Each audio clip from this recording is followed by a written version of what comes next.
Welcome to our channel. Today we how to uninstall SoFi credit card notifications on Android. Easy tutorial step by step clearly. To begin, unlock your Android device. Locate and tap on the Settings app. Scroll down and find Apps or Applications. Tap on Apps to view the list of installed applications. Scroll through the list until you find SoFi.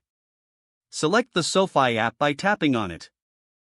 On the app info page, look for Notifications and tap on it. You will see a toggle switch labeled Show Notifications. Tap the toggle switch to turn it off. This action will disable all notifications from the SoFi app. If you only want to customize specific notifications, scroll down to see the categories.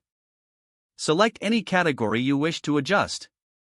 Here, you can modify the settings for that specific notification type. After making your changes, tap the back arrow to return to the app info page. You have successfully uninstalled SoFi credit card notifications on your Android device. Close the Settings app to finish. If the page does not load, refresh the browser or try again in a private or incognito window. Make sure you are using the correct email address, then retype it carefully to avoid small typos. If your password is not accepted, use the reset option and create a new strong password you can remember.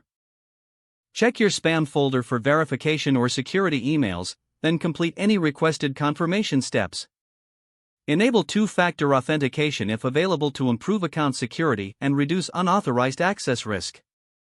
After signing in, review your profile details so your contact information and settings are accurate and current. If you see an error message, note it down and try again after restarting your device and internet connection. Log out when you finish, especially on shared devices, to keep your account and payment information secure. If the page does not load, refresh the browser or try again in a private or incognito window.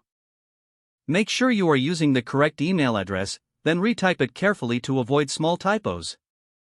If your password is not accepted, use the reset option and create a new strong password you can remember. Check your spam folder for verification or security emails, then complete any requested confirmation steps. Enable two-factor authentication if available to improve account security and reduce unauthorized access risk. After signing in, review your profile details so your contact information and settings are accurate and current. If you see an error message, note it down and try again after restarting your device and internet connection. Don't forget to like this video and subscribe to our channel for more step-by-step tech guides.